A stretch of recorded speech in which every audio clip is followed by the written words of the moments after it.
இந்த விபூதி பாதத்துல முதல் 3 சூத்திரங்கள் தாரணா தியானா சமாதி பற்றிய அந்தரங்க யோகத்தை சொல்லக்கூடியது. தேசபந்த சித்தசிய தாரணா தத்திர பிரத்ய ஏகதானந்தா தியானம் ததேவ அர்த்த மாத்திர நிர்வாசம் ஸ்வரூபம் சூன்யம் ஏவ சமாதி. ஸோ 1, 2, 3 இந்த 3 சூத்திரங்களும் தாரணா தியான சமாதி இதை விளக்குது. இத 3 சேர்த்து ஒரே வார்த்தையில சொல்லணும் அப்படின்னா திரயம் ஏகத்திர சமயமக, இது 4வது சூத்திரம். இந்த 3 தாரணா தியான சமாதியே சமயமானு சிம்பிளா சொல்றோம். அதனுடைய பலன் என்னன்னா பிரக்ஞா, நமக்கு ஞானம் உருவாகிறது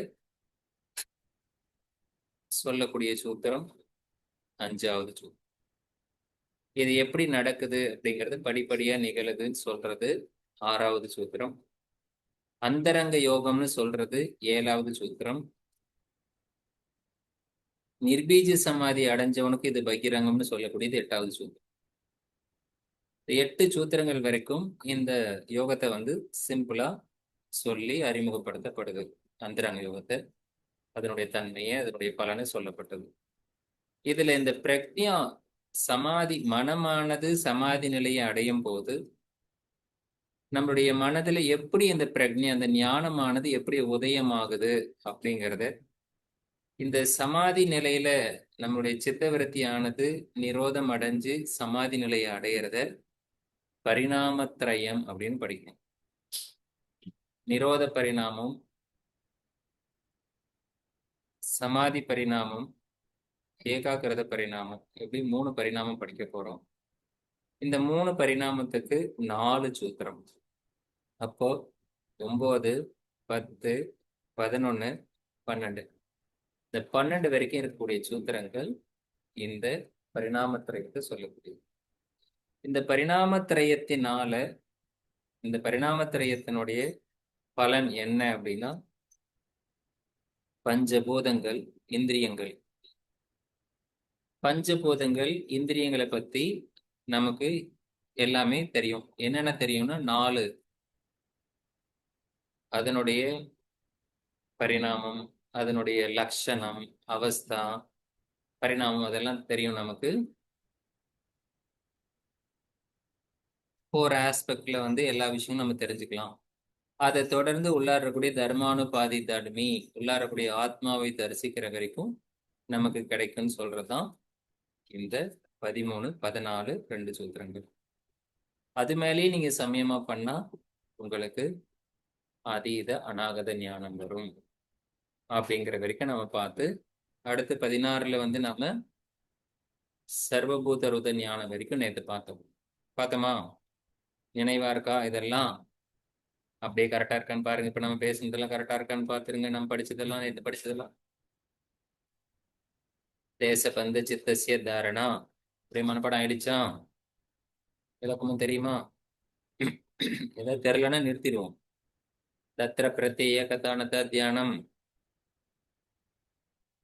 ததேவ அர்த்த மாத்திர நிர்வாசம் ஸ்வரூப சூன்யமேவ சமாதி.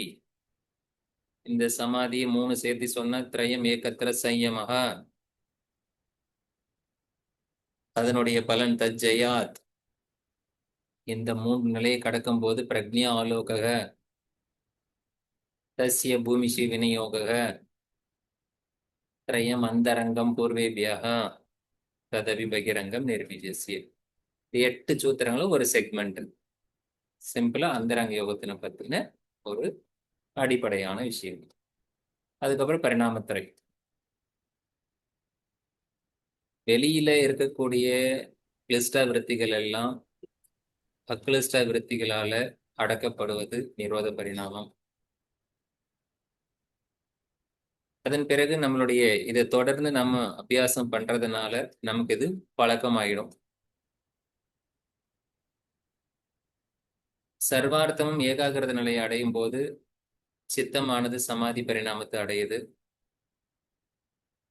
மீண்டும் மீண்டும் இது அதே பழகிறதுனால சாந்த துல்லிய பிரத்தியம் வரும்போது சித்தத்துக்கு ஏகாகிரத பரிணாமம் நடக்குது. இந்த பரிணாமத்தினால போத இந்திரியங்களுடைய தர்ம லட்சண அவஸ்தா பரிணாமம் என்ற 4 ஆஸ்பெக்ட்ல நமக்கு எல்லாமே புரிய ஆரம்பிக்குது. அது தொடர்ந்து இந்த மாதிரி சாந்த உதயமான இந்த அபியபதேசியத்தினால தர்மானுபாதி தர்மி நம்ம ஆத்மாவை அறிந்து கொள்ளும் தகுதி உருவாகுது. இந்த பரிணாமத்தில் ஏற்படக்கூடிய மாற்றத்துக்கெல்லாம் காரணம் கிரமம் அப்படின்னு சொல்லக்கூடியது 15வது சூத்திரம். இந்த 9ல் இருந்து 15 வரைக்கும் ஒரு செக்மெண்ட். பரிணாமத்திரையும் அதனுடைய பலன், அதுக்கான காரணம். சார் 15 வாழ்க வளமுடன் சார். ம் சார் வாழ்க வளமுடன் சார். சார் இந்த 3 திரையத்துக்கு சொல்லுங்க சார், கொஞ்சம் கன்ஃபியூஸ் ஆகுது சார். எது? நிரோத பரிணாமம் புரியுது, அதாவது அக்லிஸ்டா கிளிஸ்டா வந்து கண்ட்ரோல் பண்றது அக்லிஸ்டா வரைக்கும் புரியுது. அடுத்து ஏகாக்கிரதமும் இந்த சமாதி பரிணாமம் கொஞ்சம் கன்ஃபியூஸ் ஆகுது சார்.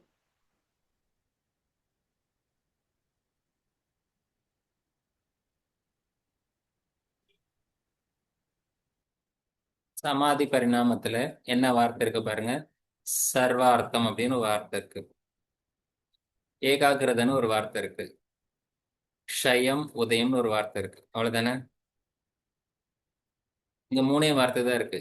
சித்தசிய சமாதி பரிணாமங்கிறது சித்தத்திற்கு சமாதி பரிணாமம் அப்படின்னு பேரு, அல்லது சித்தத்திற்கு சமாதி பரிணாமம் ஏற்படுகிறது. இதுக்கு உங்களுக்கு விளக்கம் தேவை கிடையாது. சர்வார்த்தம் அப்படிங்கிறது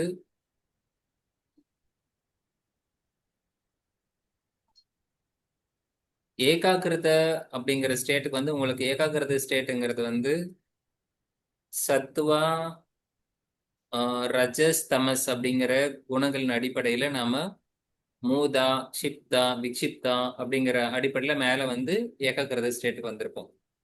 இருக்கிறதுலே இந்த ஏகாகிருத ஸ்டேட் தான் நம்ம அக்லிஷ்டா விருத்தின்னு சொல்லுவோம். அது என்னன்னா, இன்னொரு பேர்ல அதை நம்ம சொல்லும் போது சித்த விருத்திகளை நம்ம வரிசைப்படுத்துறோம். சித்த பூமி அப்படின்னு நம்ம வரிசைப்படுத்தும் போது எப்பெல்லாம் ரஜஸ் முன்னாடி இருக்கும், க்ஷிப்தாவா இருக்கட்டும் விக்ஷிப்தா இருக்கட்டும், அதுல ரஜஸ் தான் ஃபர்ஸ்ட் இருக்கும். ரஜஸ் தான் ப்ரிடாமினா இருக்கும். ஸோ அந்த ரஜஸ் டாமினன்ட் பண்றதுனால அது உங்களுடைய மனமெல்லாம் என்னவா இருக்கும்? இயக்கம் அதிகமா இருக்கும். ஸோ ரஜஸ் குவாலிட்டி முன்னிக்கிறதுனால ரஜஸ்க்கு பின்னாடி தமஸ் இருந்தாலும் சரி, அல்லது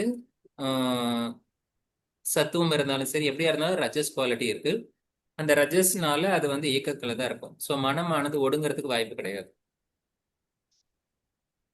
இந்த ஒடுக்கம்ங்கிறது நிரோத பரிணாமத்தில் நடக்குது. அந்த ரஜோ குவாலிட்டியை ஒடுங்கிறதுனாலதான் அதுக்கு பேரே நிரோத பரிணாமம்னு பேரு. சித்தவிருத்தி நிரோதம்ங்கிறது ரஜஸ்ல தான். சித்தவிருத்தின்றதே ரஜஸோட ஆட்டம் தான். அப்ப ரஜஸ குறைக்கிறதுக்கு பேர் தான் நிரோதம்னு பேரு.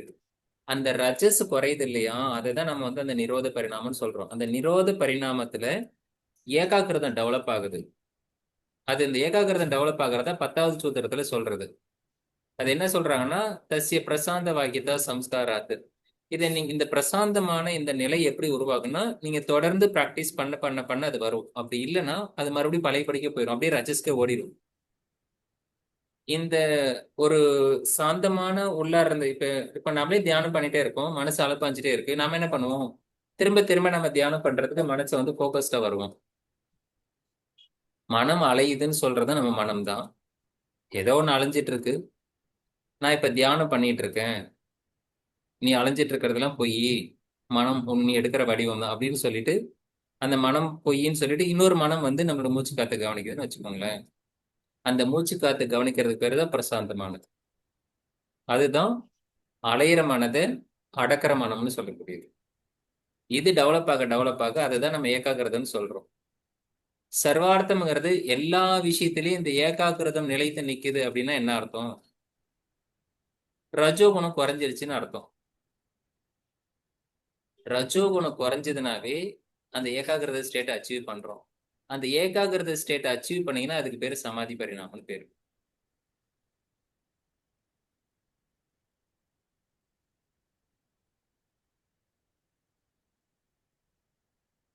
சமாதியில இன்னொரு டெபினிஷன் இருக்கும்.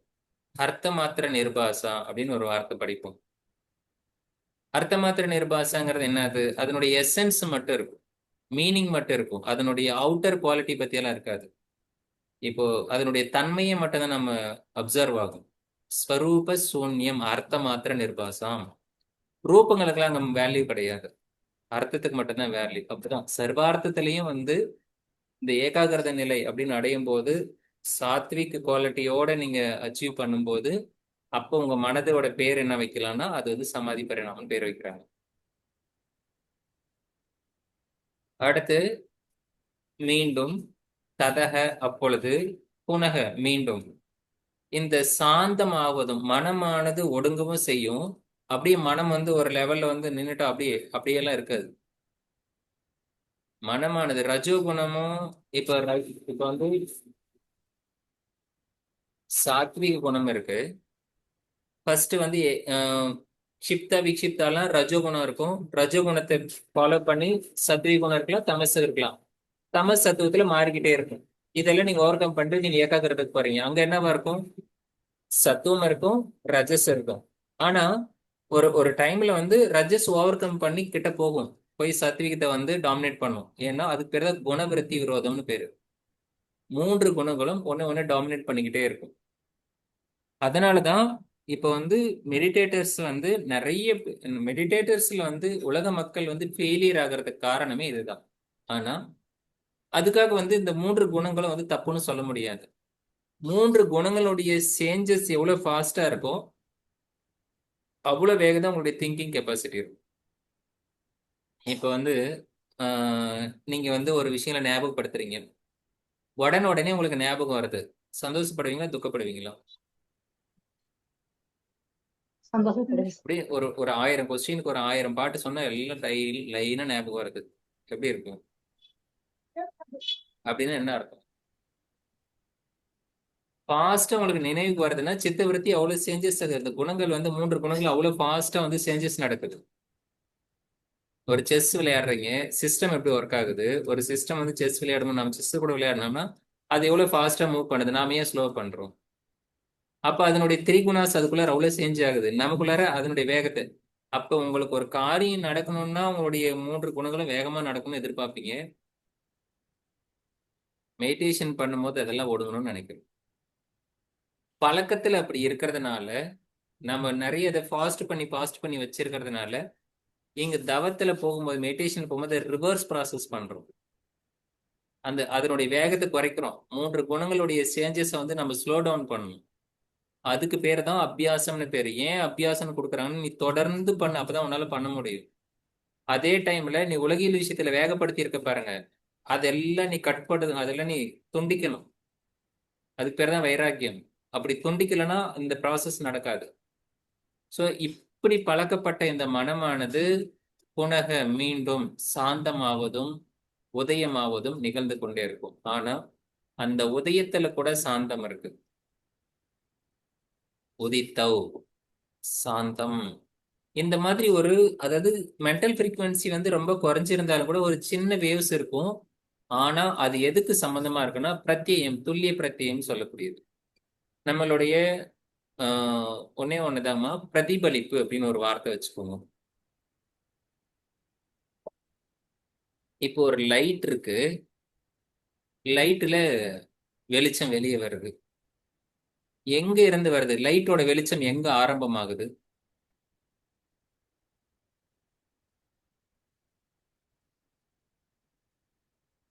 லைட்டோட வெளிச்சம் போட்டா எங்கே லைட், ஆரம்பமாகிறது? லைட்டை போட்டு சுவிட்சை போட்டா லைட் ஆன் ஆயிடுது சார். சுவிட்சை போட்டா லைட் வந்துருது, லைட் ஆமா. வெளிச்சம் வருது. வெளிச்சத்தினுடைய ஆரம்பம் எங்க இருந்து வருது? அதனுடைய எங்க பிகினிங், அதனுடைய ஸ்டார்ட் எங்க? Electricity sir, current. ஸோ உள்ள இருக்கிற ஃபிலமெண்டா தான் இருக்க முடியும் இல்ல? இப்போ ஒரு குண்டு பல்புன்னு வச்சுக்கோங்க, இல்ல ஒரு திரி எடுத்துக்கோங்க. ஒரு திரி விளக்கை இமேஜின் பண்ணுங்க. நீங்க கரண்ட் லைட்ல நிறைய டிஃப்ரெண்ட் லைட்ல போட்டு கன்ஃபியூஸ் ஆக வேண்டாம். ஒரு விளக்கு எரியுதுன்னு வச்சுக்கோங்க, ஒரு மெழுகுவர்த்தி எரியுது அப்படின்னா அதுல ஒரு ஜுவாலை இருக்குமா? ஒரு மல்லிப்பூ மாதிரி ஒரு இது இருக்குமா? அது இருக்கும்ல. அதுல இருந்து வெளிச்சம் ஸ்ப்ரெட் ஆகணும். அதே ஆமா மாதிரிதான் சார். நம்ம கான்சியஸ்னஸ்ங்கிறது என்னன்னா, பியோர் கான்சியஸ்னஸ் அல்லது ஆத்மா அப்படிங்கிறது. இந்த ஆத்மா அப்படிங்கிறது ஒண்ணு இல்லைம்மா. ஆத்மான்னு சொல்லலாம், ஈஸ்வரான்னு சொல்லலாம், அறிவுன்னு சொல்லலாம், கான்சியஸ்ன்னு சொல்லலாம், பிரக்ஞான்னு சொல்லலாம், ஞானம்னு சொல்லலாம், தெய்வம்னு சொல்லலாம். எல்லாம் எப்படி சொன்னாலும் அறிவே தெய்வம்னு சொல்றோம், அவ்வளவுதான். இப்போ ஆத்மானாலும் இறைவனாலும் கடவுள்னாலும் தெய்வம்னாலும் அறிவுனாலும் எல்லாம் ஒண்ணுதான். அதுதான் நம்ம பியோர் கான்சியஸ்னஸ் சொல்றோம். இந்த பியோர் கான்சியஸ்னுடைய பிரதிபலிப்பு தான் நம்மளுடைய மனதுல வர்றது. ஆனா இந்த மனமாக வெளியே வரக்கூடிய அறிவு, இப்ப நம்ம திங்க் பண்ற நம்மளுடைய அறிவெல்லாம் இருக்கு பாருங்க, இந்த அறிவு, புத்தி, மனம் இதெல்லாம் சொல்றோமே, சித்தம், இதெல்லாம் அந்த ஆத்மாவில் இருக்கக்கூடிய பியோர் கான்சியஸ்னுடைய பிரதிபலிப்பு. ஆனா அந்த பியோர் கான்சியஸ் வரக்கூடியது அப்படியே வராது. ஏன்னா நம்முடைய சம்ஸ்காரங்களுடைய அனுபவங்கள் எல்லாம் சித்தத்துல போய் அது மேல அது படிஞ்சிருக்கிறதுனால அதன் அடிப்படையில தான் நமக்கு வெளியே வரும். இப்போ ஒரு ஒரு ஒயிட் லைட் இருக்கு, நீங்க ஒரு கண்ணாடி வச்சிருக்கீங்க, ஒயிட் லைட்ல இருந்து வெளிச்சம் வந்துச்சுன்னா கண்ணாடி கிளியரா இருந்தா அதே லைட் இந்த பக்கம் வரும், ஒயிட்டா வரும். ஒருவேளை கண்ணாடியில கலர் இருந்ததுன்னா கலர் மாறி டிஃப்ரெண்ட் வரும். டைப் ஆஃப் கலர்ஸை நீங்க கண்ணாடியில பூசியிருந்தீங்கன்னா ஒரே ஒயிட் லைட் வெளியே வரும்போது டிஃப்ரெண்ட் டைப் ஆஃப் கலர்ல வெளியே வரும். ஆமா ஸோ சார். இந்த கலர் நீங்க இந்த கண்ணாடியை எவ்வளோ பியூரிஃபை பண்றீங்களோ அந்த பியூரிஃபை பண்ண பண்ண பண்ண அதனுடைய ஒரிஜினல் லைட் அப்படியே பிரதிபலிக்குமா, அவ்வளவுதான். இதுக்கு பேர் தான் துல்லிய பிரத்யம்னு பேரு. ஸோ பியோர் கான்சியஸ்னஸ் பக்கத்துல உங்களுடைய ரஜோகுணம் தமோ குணம் எவ்வளவு குறையுதோ அந்த அளவுக்கு அதனுடைய பியூரிட்டி அப்படியே பிரதிபலிக்குன்னு சொல்றதுதான் ஏகாகிரத பரிணாமம். அப்ப அந்த இதோட கம்பேர் பண்ணலாமா சார்? சீன விருப்பில் அபிஜாதஸ்ய இவ அந்த இது இங்க ஒத்து வருமா சார்? சீன விருத்தியில் அங்க வர்றது, அங்க அங்க நீங்க அந்த வார்த்தையை நீங்க அங்க கிரகித்துரும் அது சொல்றீங்களா? அதுல லைட் பக்கம் ஒரு பூ வச்சோம்னா, கிறிஸ்டல் பக்கத்துல பூ வச்சா அது கிறிஸ்டல் உங்க மனம் எப்படி இருக்குன்னு சொல்றது, அது ஸ்தூலமானது. உங்க மனசு ம். உங்க மனசு ஒரு ஆப்ஜெக்ட பிடிச்சி தியானம் பண்றதுக்காக உங்க மனம் ஒரு பொருள்ல ஒடுங்கும் அப்படிங்கிறதுக்காக, உங்க மனம் அமைதியான மனம்னு பேரு. அந்த மனம் ஒரு பொருள்ல ஆப்ஜெக்ட ஃபோக்கஸ் பண்றதுக்காக இருக்கக்கூடிய மனம். அதுல பண்ண பண்ண பண்ணதான் உங்களுக்கு அந்த தியானத்துக்கு பின்னாடி இந்த ப்ராசஸ் நடக்கும். Okay sir. அது சித்தத்துக்கு, அதே சித்தத்துக்கு தான் இங்கேயும் கிட்டத்தட்ட அதுல என்ன சொல்றோம்னா நம்ம ஒரு ஆப்ஜெக்ட் ஆக்குபை பண்றதுக்கு சொல்றோம். இங்க அது என்ன சொல்றாங்கன்னா அது எப்படி பிரதிபலிக்குதுன்னு சொல்றாங்க. Okay pure sir. ஓகே. கான்சியஸ்னஸோட பக்கத்துல போய் அப்படி என்னன்னா ஒரு லைட் இருக்கு, கண்ணாடி இருக்கு. இந்த கண்ணாடியில எல்லா கலரும் ரிமூவ் பண்ணிட்டீங்க. கண்ணாடி கிளியர் ஆக ஒரிஜினல் லைட்டு அப்படியே வெளியே வருதுன்னு அர்த்தம். பாருங்க, துல்லிய பிரத்யம் அப்படிங்கிறது சித்தத்துக்கு ஏகாகிரத பரிணாமம் சொல்லப்படுது. இங்க கீழே இருக்கிற வார்த்தையை பாருங்களேன், அது பிரிச்சிருப்பாங்க. சம் இங்கிலீஷ்லயே பாருங்க, சும்மா பிரத்யம்னா பெர்செப்ஷன் இருக்கும், ஏகாகிரதனா ஒன் பாயிண்டட்னஸ் ஃபோக்கஸ் அப்படின்னு இருக்கும். சிங்கிள் கலர்னு அர்த்தம். இப்போ நம்ம உதாரணம் சொல்லும் போது சிங்கிள் கலர், ஒரு கண்ணாடி இருக்கு, லைட் இருக்கு, ஒரு கண்ணாடி இருக்கு, கண்ணாடியில வேற எந்த கலரும் இல்லைன்னா அந்த லைட் இருக்கிற ஒரிஜினல் கலர் அப்படியே வெளிப்படும், அவ்வளவுதான். அந்த ஒரிஜினல் கலர் வெளிப்பட்டுச்சுன்னா அதுதான் அந்த ஏகாகிரத பரிணாமம்.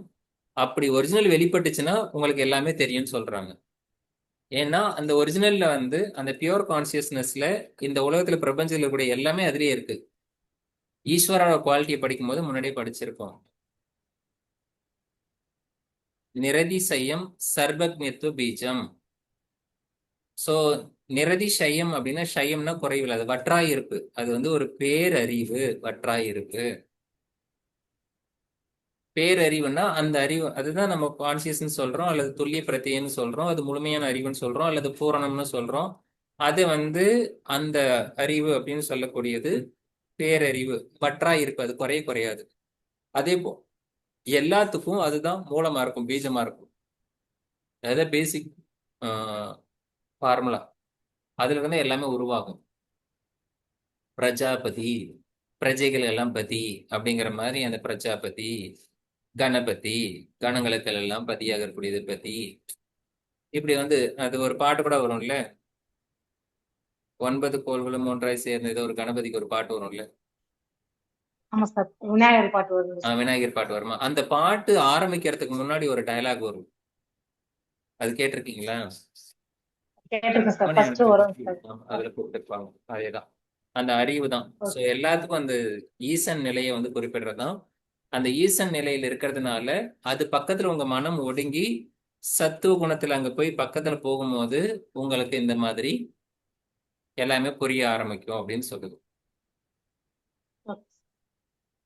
போதேந்திரிய தர்ம லக்னம் புரிஞ்சிடும். அது தொடர்ந்து உங்களுக்கு வந்து நீங்களும் புரிஞ்சுப்பீங்க. அதுல இருந்து பரிணாமத்துல ஏன் இந்த மாதிரி எல்லாம் மாற்றம் வருதுன்னா கிரமத்துல மாற்றம் வருது. கிரமத்துல ஏன் மாற்றம் வருது காரணம் வந்து கிரமத்துக்கு காரணம் கர்மா. இதோட இந்த 15ஓட ஒரு செக்மெண்ட் முடிஞ்சிருக்கும். இப்ப வந்து விபூதியில வந்து அந்த பரிணாமத்திரயத்து மேல சமயமா பண்ணீங்கன்னா அதீத அனகத ஞானம். இதுக்கு முன்னாடி என்ன நடந்து பின்னாடி என்ன நடந்ததுலாம் உங்களுக்கு தெரிஞ்சுக்கும். 16ல 16 தான் பரிணாமத்திரை அதீத அனகத ஞானம். 17 வந்து சர்வபூத ஞானம்.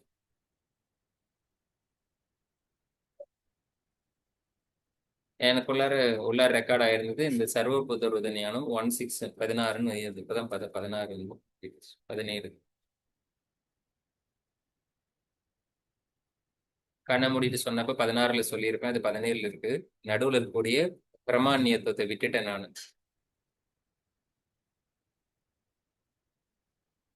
ஸோ இப்ப அதை நீங்க சரி பண்ணிக்குவோம். இதுக்கு நம்ம பார்த்தோம் சப்த அர்த்த பிரத்யம். சப்த அர்த்த ஞானத்தின் அடிப்படையில இதை வந்து சப்தார்த்த ஞானத்தை 3 பிரிக்க முடியாது. அதெல்லாம் சேர்ந்து இருக்கக்கூடியது.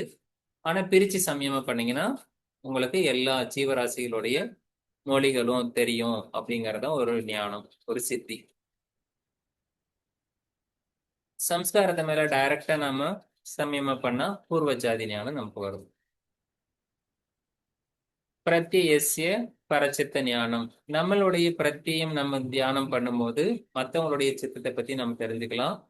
அப்படி தெரிஞ்சுக்கிறதா இருந்தாலும் மற்றவங்களுடைய அடிமனதுல ஆள் மனதுல சிலது மறைஞ்சிருக்கும். அதெல்லாம் நம்மளால உணர முடியாது அப்படின்னு சொல்லப்பட்டது. இப்போ கூட 20 சூத்திரங்கள் அதோட ஓவர். இப்ப 21ல அந்தர்தானம். ரீசன் சொல்லி இந்த காரணத்தினால எப்படி வந்து சயின்ஸ்லாம் எக்ஸ்பிளைன் பண்ணி சொல்றோமோ அந்த மாதிரி எக்ஸ்பிளனேஷனோட இருக்குது. உங்களை நீங்க மறைச்சுக்கணும். இப்படி ஒரு சித்தி. இப்ப புவனேஸ்வரி அம்மாலாம் தன்னை மறைச்சு வச்சிருக்காங்க, தெரியுதாம்மா?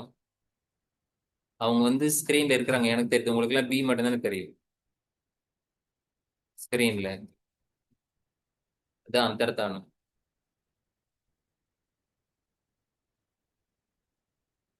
தெரியுறாங்களா? இப்ப கொஞ்சம் கொஞ்சமா தெரியுறாங்களா? இப்ப வந்து அவங்க அந்தர்தானத்தை கொஞ்சமா குறைச்சிக்கிட்டாங்க. அதனால உங்களுக்கு தெரியுது. அது எப்படின்னா காய ரூப சம்யமாத். காயம்னா உடம்பு, ரூபம்னா உருவம். இந்த உடல் உருவத்து மேல கொஞ்சம் சமயமா பண்ணி காய ரூப சம்யமாத்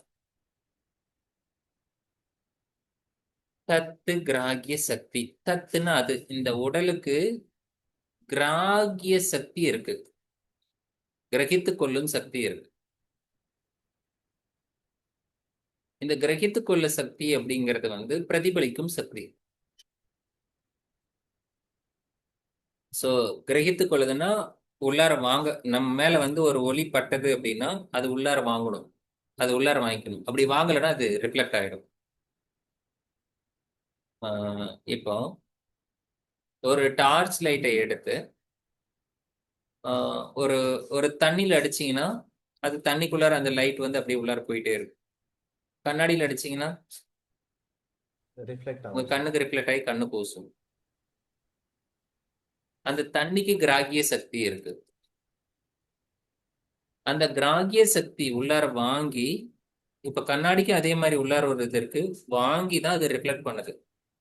பிரதிபலிக்கிறது என்ன அப்படின்னா அது வாங்கி பிரதிபலிக்குது. நம்ம கிட்ட இருக்கக்கூடிய 5 புலன்கள்ல இந்த கண்ணு மட்டும் டிஃப்ரெண்ட் ஆனது.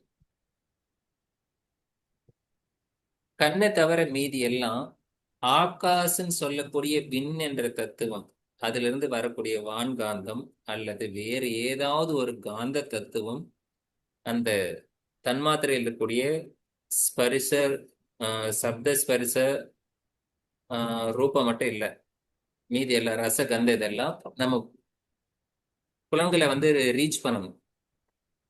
டேஸ்ட் நாக்குல வந்து படணும், ஸ்மெல்லு மூக்குல வந்து படணும், சவுண்டு காதுல வந்து படணும். ஒரு காத்து இல்ல வேற ஏதாவது உணர்ச்சி தோல்ல வந்து படணும். பட்டாதான் இதுன்னு சொல்லும். ஆனா கண்ணு மட்டும் என்ன தெரியும் பண்ணும்? கண்ணுக்கு படணும்னு அவசியம் கிடையாது. இது இங்க இருந்து அனுப்பும், அங்க போய் மோதும், திரும்ப அது ரிட்டர்ன் வரும். ரிட்டர்ன் வரும்போது பிடிச்சுக்கும். அதனாலதான் நம்ம புலன்கள்லயே அதிகமா செலவு பண்ணக்கூடியது. எல்லா புலன்களும் 10% தான் ஜீவகாந்தை யூஸ் பண்ணும். ஆனா கண்ணு மட்டும்தான் 90% ஜீவகாந்தை யூஸ் பண்ணும். கண்ணை மூடி உட்காந்துட்டு இருந்தாலே அவங்களுக்கு வந்து ஏகப்பட்ட சக்தி மிச்சம் ஆகும். அதனாலதான் கண்ணு தெரியாதவங்களுக்கு ரொம்ப அறிவு அதிகம். நம்மளுடைய எனர்ஜி ஃபுல்லா கண்ணுனாலதான் லாஸ் ஆகும்.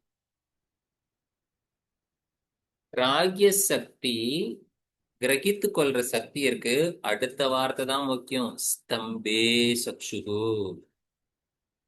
அதை ஹோல்டு பண்ணிக்கணும். கிரகித்து உள்ளார வந்த ஒளிய இப்ப உங்க முன்னாடி நீங்க வந்து மத்தவங்க தெரியறது இல்ல, நாம மத்தவங்க தெரியறது, நம்மளுக்கு மத்தவங்க தெரியறதுலாம் என்ன காரணம் அப்படின்னா, இப்ப எங்க ஸ்கிரீன்ல தெரியுது இல்ல, ஒவ்வொரு நொடி பொழுதும் நாம நினைக்கிறோம் தொடர்ந்து இந்த ஸ்கிரீன் தெரிஞ்சுட்டே இருக்கிற மாதிரி. ஸ்கிரீன்ல இருக்கிற நாம எல்லாமே இருக்கோம், அந்த ஸ்கிரீன் லெட்டர்ஸ் எல்லாம் இருக்கு. இதெல்லாம் என்ன அப்படின்னா, ஒவ்வொரு நொடி பொழுதும் பல ஆயிரம் முறை வந்து நம்மளுடைய காந்தம் அதுல போய் மோதி பிரதிபலி திருப்பி கண்ணுக்கு வந்துட்டே இருக்கு. போயிட்டே இருக்கு, ரிசீவ் பண்ணிட்டே இருக்கு, போயிட்டே இருக்கு, ரிசீவ் பண்ணிட்டே இருக்கு. ஒவ்வொரு நொடி பொழுதும் கணக்கில்லாத தடவை அது போய் மோதி வர்றதுனால நம்ம கண்டினியூஸா பாக்குற மாதிரி தெரியுது. எந்த ஒரு லைட்டும் தொடர்ந்து எரியறது கிடையாது. எரியற லைட் வந்து அது ஆஃப் ஆகி தான் ஆன் ஆகுது. மில்லி செகண்ட்ல அது ஆஃப் ஆகி ஆன் ஆகுறதுனால நமக்கு தொடர்ந்து எரியறது மாதிரி நமக்கு தெரியுது. எல்லாமே அலை அலையா தான் இருக்கு. அப்ப இந்த கிராகிய சக்தி அப்படிங்கறது வந்து ஸ்தம்பே. நம்ம மீது பட்ட ஒளி, யாராவது ஒருத்தர் வந்து நம்ம பாக்குறாங்க அப்படின்னா அவங்களுடைய கண் பார்வை நம்ம மேல வந்து படும், அந்த வெளிச்சம் வந்து நம்ம மேல படும். பட்ட உடனே அதை நம்ம அந்த அந்த வெளிச்சம் நம்ம மேல பட்டதை ரிட்டர்ன் போகாம நம்ம ஹோல்டு பண்ணிக்கணும். அதுக்கு பேர் தான் கிராகிய சக்தி ஸ்தம்பேன்னு பேரு. இது எப்படி பாசிபிள்னா காய ரூபத்தினால நீங்க சமயமா பண்ணலாம். அப்படி பண்ணீங்கன்னா இப்படி ஒரு நிலை வரும். இப்ப என்ன ஆகும்னா, இந்த சக்ஷு பிரகாசம் அசம்பிரயோகே. இப்ப வந்து சம்பிரயோகம், இந்த வார்த்தை வேற எங்க இன்னொரு இடத்துல வருது. சம்பிரயோகம், சரி மறுபடியும் அது வரும்போது ஞாபகப்படுத்தி பார்க்கலாம். இங்க வச்சுக்கலாம் இதை. சம்பிரயோகம்னா இணையறது, அசம்பிரயோகம் அப்படின்னா இணையாம பார்த்துக்கிறது. ஒரு கண்ணுல இருந்து வந்த வெளிச்சம் நம்ம கிட்ட மோதிட்டு திருப்பி அந்த கண்ணுல போய் சேரக்கூடாது. சக்ஷுன்னா கண்ணு, பிரகாசனா கண்ணு பார்வை, அசம்பிரயோகம்னா அதுல போய் சேரக்கூடாது. சிம்பிள், புரியுதா என்னென்ன வார்த்தை இருக்கு? ஒரு கண்ணுல இருந்து வந்த ஒளி மீண்டும் அந்த கண்ணுக்கு போய் சேரக்கூடாது. கண்ணுன்னா சக்ஷு, கண்ணுல இருந்து வந்த ஒளிக்கு பிரகாசன்னு பேரு. சக்ஷு பிரகாச, அசம்பிரயோகம்னா சேரக்கூடாது, கண்ணு போய் சேரக்கூடாது. ஏன்? நம்ம மீது வந்தது நம்ம இங்கே ஹோல்டு பண்ணிக்கிறோம், ஹோல்டு பண்ணிக்கிறோம். ஸ்தம்பிச்சு போயிடுச்சுன்னு சொல்றோம்ல, அவ்வளவுதான். கூட்டம்லாம் வந்து ஸ்தம்பிச்சு போயிடுச்சு அப்படின்னு என்ன அர்த்தம்? இயங்காம நின்றுடுச்சுன்னு அர்த்தம். அதேதான் ஸ்தம்பே. சக்தி என்ன சக்தி? கிராகிய சக்தி. எவ்வளவுதானே. இதுல ஏதாவது புரியாத வார்த்தைகள் இருக்கா? தனித்தனி வார்த்தைகள் புரிஞ்சதுன்னா நீங்க கோத்துருவீங்க, அவ்வளவுதான். எனக்கு தெரிஞ்சு இதுல புரியாத வார்த்தைகள் எதுவும் இருக்கிறதுக்கு வாய்ப்பு இல்லை, எல்லாம் புரிஞ்சிருச்சு. ஓகே.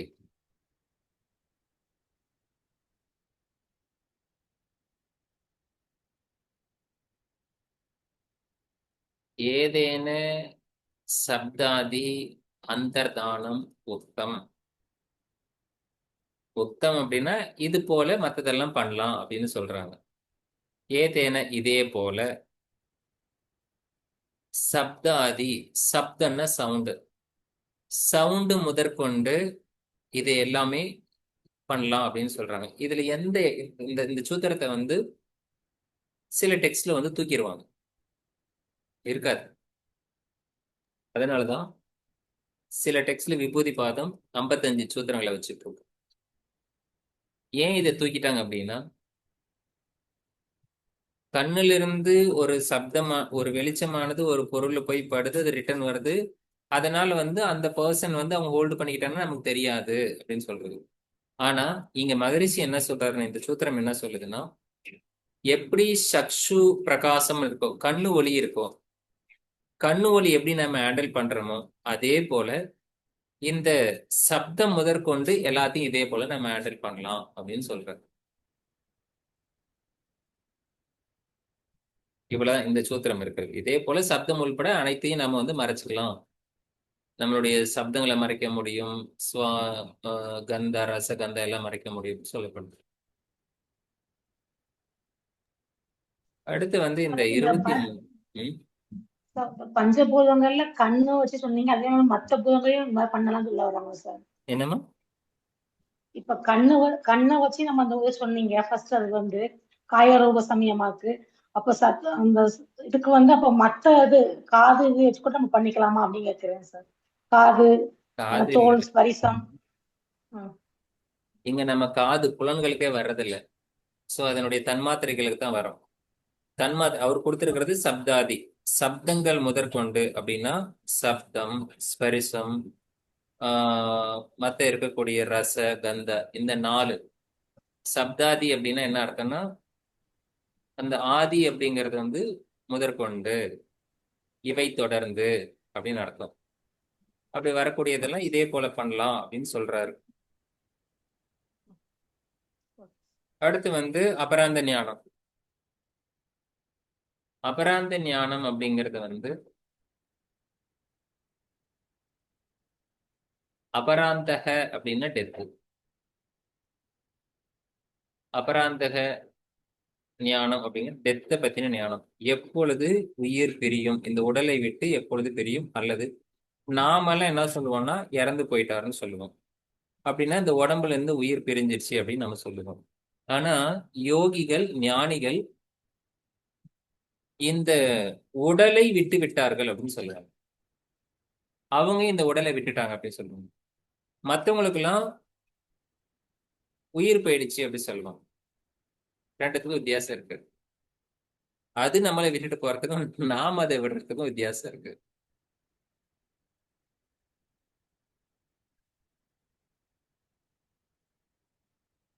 ஸோ அந்த மாதிரி இந்த அபராந்த ஞானம்ங்கிறது வந்து யோகிகளுக்கு வந்து முன்னாடியே தெரியும். அதுக்கான ரீசனும் சொல்றாரு. 2 காரணம் இங்க சொல்லப்படுது. 2 காரணத்தினால இந்த அபராந்த ஞானத்தை அச்சீவ் பண்ணணும். ஒண்ணு வந்து அரிஸ்டேபியக அப்படிங்கிற ஒரு வார்த்தை இருக்கு. அரிஸ்டேபியம் அப்படின்னு சொன்னா அது ஒண்ணு இல்லை, சில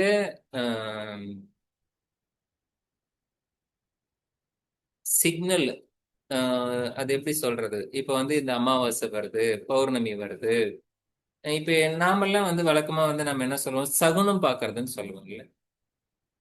அந்த சகுனம் இப்ப பூனை குறுக்கா ஓடிச்சுன்னா நமக்கெல்லாம் சகுனம். ஆனா இந்த கிரக சூழ்நிலைகளை வச்சு அவங்க பார்க்கக்கூடிய சகுனம் வேற. அதுதான் இந்த அரிஸ்டோபியம் அப்படின்னு சொல்லக்கூடிய. இந்த அரிஸ்டேபியா அப்படிங்கிறது வந்து சில சிக்னல் அவங்களுக்கு தெரியும். அந்த சிக்னலை வச்சு, அல்லது வானா அல்லது ஆர், அப்ப ஒண்ணு இந்த சிக்னல் வச்சு பண்றாங்க. இன்னொன்னு என்ன இருக்கு அப்படின்னா, சோபக்கிரமம், நிருபக்கிரமம் 2 வார்த்தை சொல்லப்படுது. கிரமம்னாலே நமக்கு தெரியும் அடுத்தடுத்து என்ன நிகழணும் அப்படிங்கிறது. இதுல சோபக்கிரமம் அப்படிங்கிறது சா உபக்கிரமம். உபக்கிரமம்ங்கிறது ஒண்ணும் கிடையாது. ஒரு கர்மா அதனுடைய பலன் எப்ப கொடுக்குது அப்படிங்கிறது தான். சில கர்மாவுக்கு பலன் உடனே கிடைக்கும், சில கர்மாவுக்கு லேட்டா கிடைக்கும். கை தட்டினீங்கன்னா ஓசை எப்போ வரும்? உடனே வந்துடும்.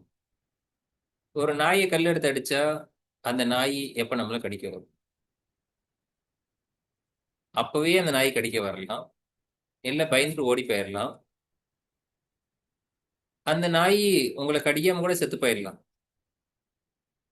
அடுத்த பிறவியில அது ஒரு பையனா பிறந்து நீங்க வயசாகி நடந்து போயிட்டு இருக்கும்போது அங்கிருந்து கல் எடுத்து நம்மள அடிக்கலாம். சோ அதுக்கான அதனுடைய பலன் எப்ப வரும், எவ்வளவு எத்தனை ஜென்மங்கள் கழிச்சு வேணா வரலாம். அப்படி லேட்டா வர்றதுக்கு பேரு நிருபக்கிரமம்னு பேரு. நிர் உபக்கிரமம். முன்னாடி சிலது வந்து இமீடியட்டா வரும், நிருபக்கிரமம் வந்து ஸ்லோ வரும், அவ்வளவுதான். சோபக்கிரமம், நிருபக்கிரமம். கர்மா, ஒரு கர்மாவனுடைய பலன் வந்து இந்த மாதிரி வந்து இருக்கு அப்படிங்கிறது தான் அது.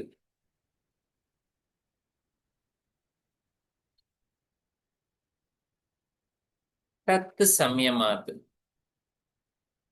அந்த சோபக்கிரமம் நிருபக்கிரமம் எந்த கர்மா, எந்த கிரமம், கர்மத்தின் அடிப்படையில் வரக்கூடிய கிரமங்கள் எப்பொழுது பலனை கொடுக்கும் என்பது உண்டு. அந்த கர்மா மேல சமயம் பண்ணுவாங்களாம். சில கர்மம் வந்து உடனே பலன் கொடுக்கும், சிலது லேட்டா கொடுக்கும். அதனால அது மேல சமயமா பண்ணி நம்மளுடைய இறப்பு எப்பொழுது நிகழும் நமக்கு முன்னாடி தெரியும். ஏன்னா இந்தந்த கர்மத்தின் அடிப்படையில இந்த பலன், இந்த கிரமம், இந்த வரிசை இப்ப வந்து நிக்குது, அடுத்து இதுதான் நடக்க போகுது, இதுதான் நடக்க போகுது அப்படின்னு நமக்கு தெரியும். அதன் அடிப்படையில இந்த உடலை நாம இந்த டைம்ல விட்டுட்டு போக போறோம் அப்படின்னு அவங்க முன்னாடி தெரியும். அது அவங்க சொல்றதுனால அதுக்கு வந்து இந்த அபராந்த ஞானத்தை அச்சீவ் பண்றாங்க. இனிமேல எக்ஸ்பிளனேஷன்லாம் கிடையாது, டைரக்டா சமயமா அதனுடைய ரிசல்ட். மைத்ரி ஆதிஷு பலானி. ஸோ பலானி அப்படிங்கிறது அந்த ஸ்ட்ரென்த். மைத்ரின்னா நட்பு.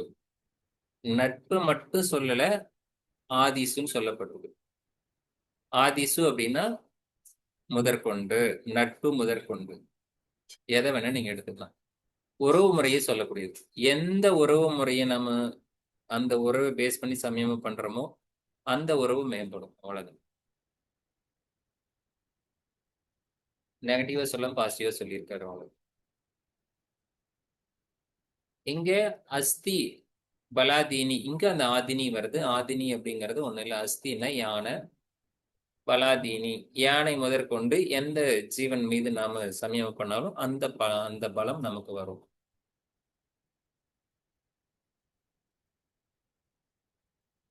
இது கொஞ்சம் கிரிட்டிக்கலான ஒரு சூத்திரம். விபர கிருஷ்ட ஞானம்னு பேரு.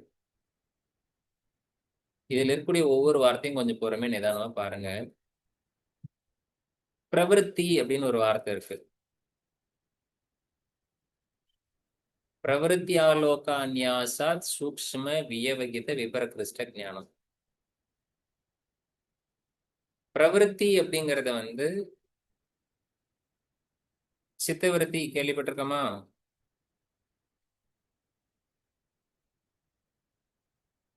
சித்தவிருத்தி எல்லாம் எதன் அடிப்படையில வேலை செய்யுது?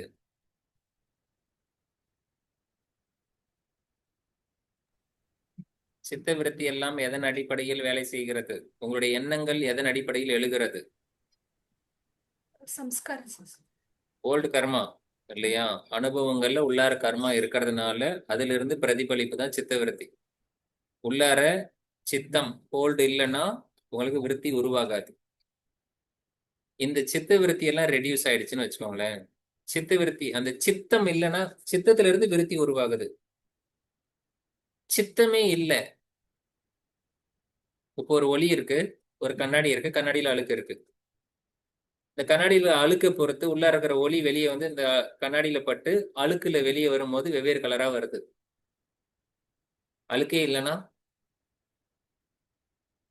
பியோர் லைட் அப்படியே வெளியே வருமா? ஆன்மாவில இருந்து ஒரிஜினல் லைட் வெளியே வரும்ல, ஆன்மாவில இருந்து ஒரிஜினல் பியோர் கான்சியஸ்னஸ் அப்படியே வெளியே வருமா? அதுக்கு பேர் பிரவருத்தின்னு பேரு. உள்ளுணர்வாய் வரக்கூடிய ஞானம்னு பேரு.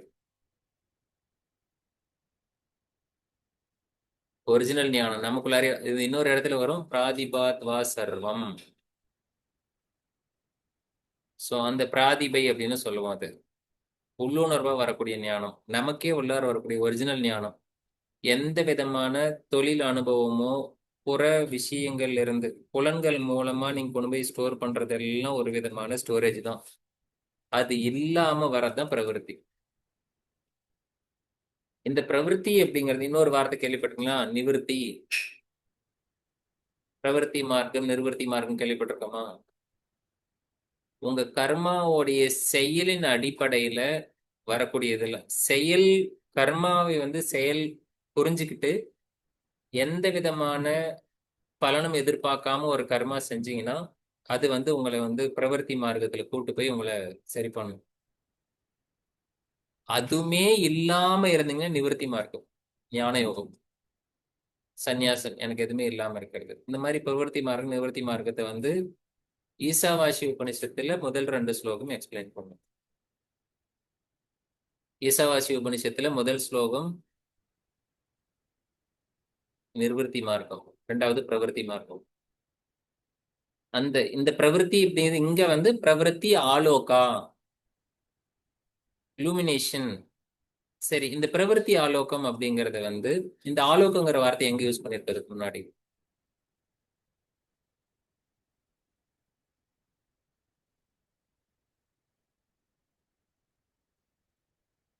ஆலோகங்கிற வார்த்தைக்கு முன்னாடி எங்க கேள்விப்பட்டதில்லை?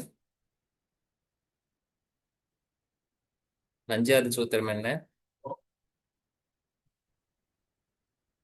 இன்னைக்கு பார்த்த 5வது விபூதி பாத்துல 5வது சூத்திரம் என்ன? जयात् प्रज्ञालोकः ம் जयात् प्रज्ञालोकः பிரக்ஞா ஆலோக கேள்விப்பட்டது இல்லையா? பிரக்ஞா ஆலோகன்னா benefit of என்னது? samyama பிரக்ஞா ஆலோகன்னா என்னது? உள்ளார இருந்து ஞானம் வெளிப்படுறது அத்தனை. பிரவருத்தி ஆலோகனாலும் அதேதான். உள்ளார இருக்கக்கூடிய ஒரிஜினல் வெளிப்படுது. அப்படி வெளிப்படுறதுனால உங்களுக்கு என்னெல்லாம் பெனிஃபிட்ங்கிறது கொடுத்துருக்காங்க. இந்த உள்ளார இருந்த பிரவருத்தி வெளிப்பட்டுச்சுன்னா நியாஷாத் அப்படின்னா ஒளிச்சு வச்சிருக்கு. நியாசாத்னா ஒளிச்சு வைக்கிறது. எதை ஒளிச்சு வச்சாங்களாம்? சூக்ஷம ஒரு சூக்ஷமான பொருள் வியவகித்தா மறைஞ்சு இருக்கிறது. அதாவது ஸோ நியாசாத் அப்படிங்கிறது வந்து நமக்கு ஃபோக்கஸ் நம்மளால பண்ண முடியும். எது அப்படின்னா ஹிடன்ல வியவகித்தை மறைச்சு வச்சிருக்கிறது. அது சட்டிலான ஒரு பொருளை மறைச்சு வச்சிருக்கிறது. அது எங்க கொண்டு போய் மறைச்சு வச்சிருக்காங்க? தூரத்துல கொண்டு போய் மறைச்சு வச்சிருக்காங்களாம். ஒரு பொருள் பக்கத்துல இருந்தாலே கண்ணுக்கு தெரியாது. எது? சூக்ஷ்மமான பொருள்.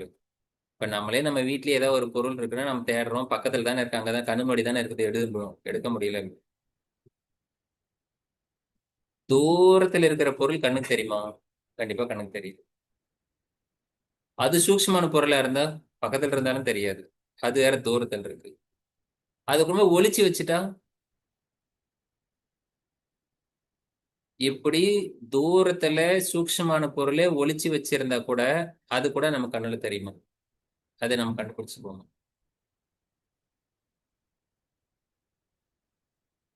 இந்த ஞானத்தை வச்சுதான் பிரவருத்தி ஞானம் அப்படிங்கறது ஒண்ணு வச்சுட்டு, உண்மையான்னு எனக்கு தெரியல, சில யோகா ட்ரெடிஷன் இதை இப்போதைக்கு கரண்ட்ல இருக்கு. அது எப்படின்னு தெரியல. உங்களோட குழந்தைகளை யாராவது படிக்க வைக்கிறவங்களும் தெரியல. வள்ளலார் சுவாமிகளுக்கு வந்த டிவோட்டிஸும் இதை ஃபாலோ பண்ணியிருக்காங்க. நம்ம ஹார்ட்ஃபுல்னஸ் அதுலேயும் பயன்படுத்தியிருக்காங்க. ஹார்ட் ஆஃப் லிவிங் அதுலேயும் டீச் பண்ணுறதை கேள்விப்பட்டிருக்கேன். இவங்க எல்லாமே டீச் பண்ணுறாங்க அப்படின்ட்டு. குழந்தைங்களை கூப்பிட்டு வச்சு டீச் பண்ணி அந்த குழந்தைங்க வந்து தூரத்தில் இருக்கிறதெல்லாம் உங்கள் பாக்கெட்டில் என்ன வச்சுருக்கீங்க, உங்கள் பாக்கெட்டில் வச்சிருக்கிற நோட்டோட காசோட நம்பர்லாம் சொல்லும். நீங்கள் உங்கள் பாக்கெட்டில் இருக்கிற டிரைவிங் லைசன்ஸோட நம்பரை சொல்லும் அந்த குழந்தை. இந்த மாதிரி எல்லாம் சில இல்ல அப்ப அந்த இது வந்து இப்ப நீங்க சொல்றது எல்லாமே இந்த குழந்தைங்களுக்கு மட்டும்தான் பாசிபிலிட்டிஸா? ஆமா, அவங்க அப்படிதான் சொல்றாங்க. 8 வயசுல இருந்து 13 வயசு வரைக்கும் தான் அதை பண்ண முடியும் அப்படி சொல்றாங்க அந்த குழந்தைங்க. அதை ட்ரைனிங் கொடுத்து அவங்கள பண்றேன் அப்படின்னு சொல்றாங்க. அது எந்த விதத்துல உண்மை, அப்படி அதனுடைய பின்னாடி இருக்கக்கூடிய உண்மைத்தன்மை, சயின்ஸ், சித்தி அதெல்லாம் எனக்கு தெரியவில்லை. அடியே எனக்கு அனுபவம் இல்லை. என் கண்ணை கட்டினால் எனக்கு ஒன்றும் தெரியவில்லை. அதுல ஏதாவது சூக்ஷ்மங்கள் இருக்கா, ஏதாவது சொல்லி வைக்கிறான்னு தெரியல. ஆனா அப்படி ஒண்ணு உண்மையா இருக்கிறதுக்கும் வாய்ப்பு இல்லை. அப்படி ஒன்று உண்மையா இருந்தா அந்த குழந்தை வந்து எக்ஸாமுக்குலாம் படிக்க தேவையில்ல, ஸ்கூல் போக தேவையில்ல, இருக்கிற இடத்துல உட்காந்து எக்ஸாம் எழுதிட்டு வந்துடலாம். அது அவங்க பேரண்ட்ஸ் சொல்றாங்க, நாங்கள் அந்த குழந்தையெல்லாம் நாங்கள் அதர்மத்துக்கெல்லாம் பயன்படுத்த மாட்டோம் அப்படின்னு. மெச்சூர் ஆன மனிதர்களுக்கு இன்னைக்கு வர்மக்கலை எல்லாம் சொல்லிக் கொடுக்க முடியல. அவசரத்துக்கு தப்பா பயன்படுத்திட்டு என்ன பண்றது அப்படின்னு. அப்போ அந்த மாதிரி இருக்கும்போது ஒரு குழந்தைய வந்து எப்படி வந்து தர்மத்தின் பாதையில கூட்டு போறாங்கன்னு தெரியல. அது எந்த தெரியல. எனவே நடைமுறையில அப்படியெல்லாம் இருக்கு. பட் அதுக்கான சூத்திரம் இங்க இருக்கு. இப்படி உள்ளார இருந்து ஒருத்தனுக்கு தன்னுடைய பிரவருத்தி டெவலப் ஆக ஆரம்பிச்சதுன்னா இந்த மாதிரி மறைஞ்சிருக்கிற பொருள் எல்லாம் வெளியே வரும். விபரகிருஷ்ண ஞானம் இதெல்லாம் தெரிய ஆரம்பிக்கும் அப்படின்னு ஒரு சித்தி இருக்கு. எதுல சமயமா பண்றதுன்னு கிடையாதா சார் இந்த சூத்ரா? என்னங்கம்மா? இப்ப இதுக்கு முன்னாடி சூத்திரம்லாம் இது மேல சமயமா பண்ண இந்த மாதிரி பெனிஃபிட் அப்படின்னு வந்தது இல்லையா? ம். இப்ப இந்த சூத்ரா வந்து எது மேல சமயமா பண்ணா இந்த பெனிஃபிட் அப்படின்னு கிடையாது. இதுல சமயமா இல்ல, இதுல சமயமான்னு கொடுக்கல. பிரவருத்தி வெளிப்பட்டதுன்னா பிரவருத்தி உள்ள இருந்து ஆலோக்கங்கன்னா அது அது ஒரு பிளாஸ் அடிக்கும். அப்படி ஒரு பிளாஸ் பிரில்லியன்ஸ் அப்படி வரும். அது உள்ளா இருந்து வெளிப்படுறது, உள்ளுணர்வு வெளிப்படுறதுன்னு பேரு. உள்ளுணர்வு எனக்குடைய ஞானம் அப்படி வந்துச்சுன்னா இப்படி எல்லாம் தெரியும் அப்படின்னு சொல்லப்படும்.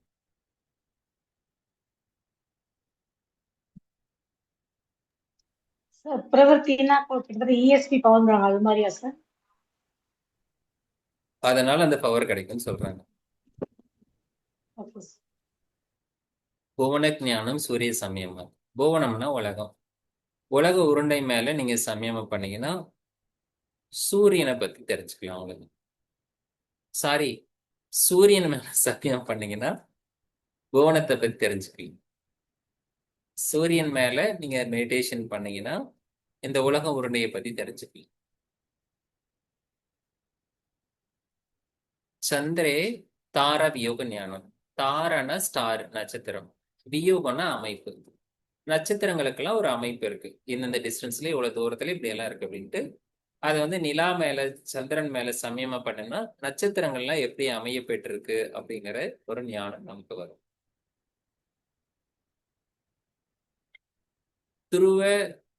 துருவே தத்கதி ஞானம். துருவ நட்சத்திரத்து மேல சமயமா பண்ணீங்கன்னா உங்களுக்கு நட்சத்திரங்களுடைய நகர்வு, கதின்னா மூமெண்ட், தத்துன்னா அது எதுன்னா முன்னாடி சூத்திரத்துல சொன்னது. இந்த ஒட்டுமொத்த தாரா வியோகம் அது அப்படியே எங்க எப்படி மூவ் ஆகுது அப்படிங்கிற அதனுடைய மூவிங்லாம் நமக்கு தெரியாது. இந்த ரெண்டு சித்தி நமக்கு தெரிஞ்சதுன்னா சந்திர துருவ நட்சத்திரத்தை மேல சமயமா பண்ணா அவங்க பர்ஃபெக்டா ஜோதிடம் கணிக்கலாம்.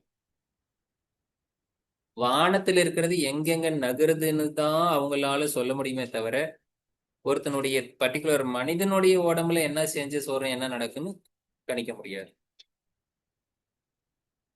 ஜோதிடம்ங்கிறது வந்து வேதத்துல நமக்கு ஒண்ணு. ஜோதிடம்னா வானவியல்ல சாஸ்திரம், வானவியல்ல என்ன நடக்குங்கிறத அவங்களால சொல்ல முடியும். ஆனா இன்னாருக்கு இந்த இந்த எஃபெக்ட் தான் அது உருவாக்கும் அப்படிங்கிறத இவங்கள உள்ளார இருந்து பிடிக்க முடியாது.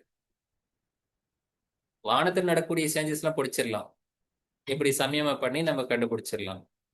ஆனா இன்னாரோட உடம்புக்குள்ளார இது இப்படிதான் ஒர்க் பண்ண போகுது, இந்த டைம்ல இவங்க பிறந்தாங்க அப்படிங்கிறத வந்து இப்ப இருக்கிறவங்க சமயம் பண்ணி பிடிக்க முடியாது.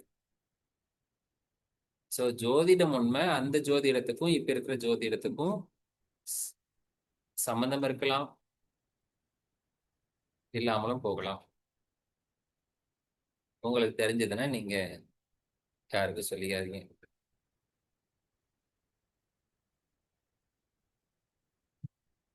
நாபி சக்கரே காய வியோக ஞானம். நாபி சக்கரம்ங்கிறது உடல தொப்புல இருக்கக்கூடிய மணிப்பூரக சக்கரம். காயம்னா உடம்பு, வியோகம்னா உடலோட அமைப்பு. உடல் அமைப்பை பற்றிய ஞானம் நமக்கு கிடைக்கும். இந்த உடல் எப்படி அமைக்கப்பட்டிருக்கு,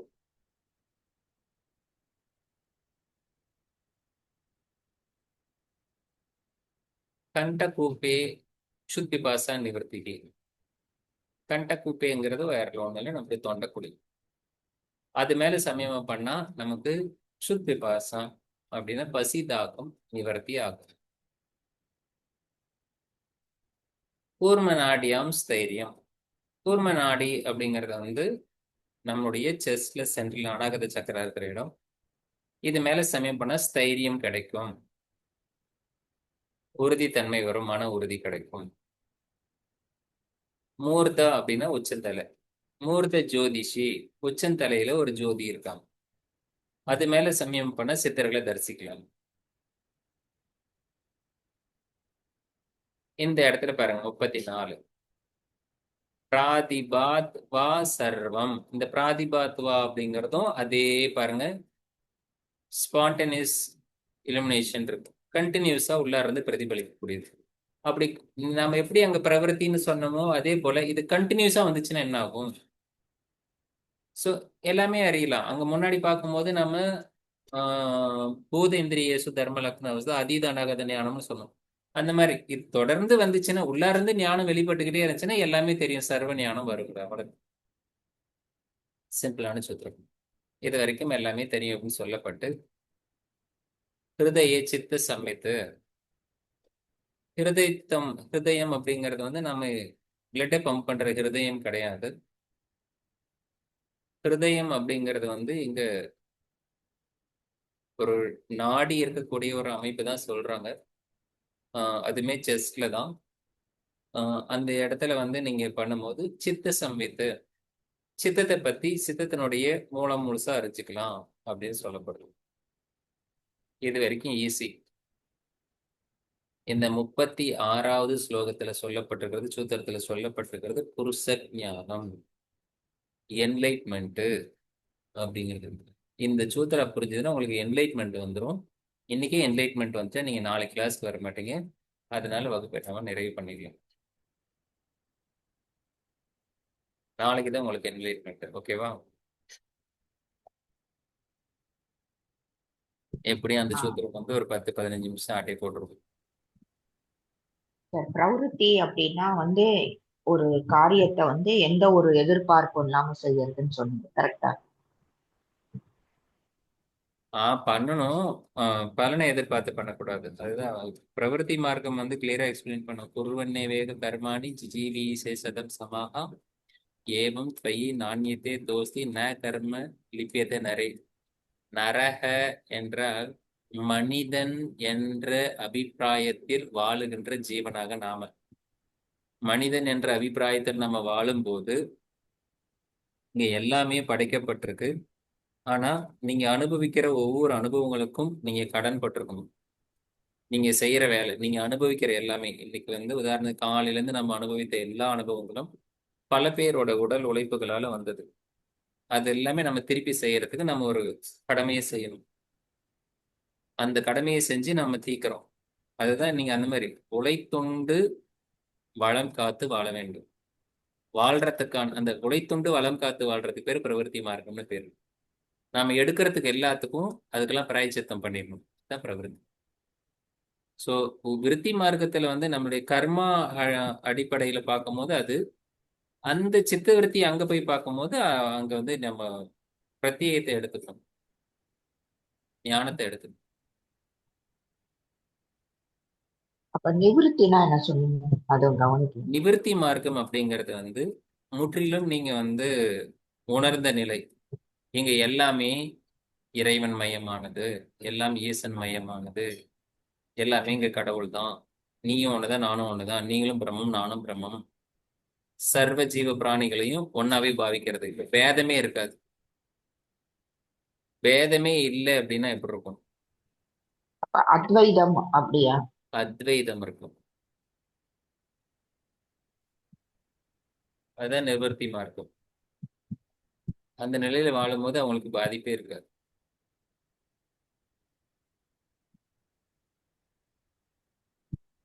Keep your hands in Namaskar Mudra, gently close your eyes, take a deep breathing and long breathe out. Once again, take a deep breath in and long breathe out.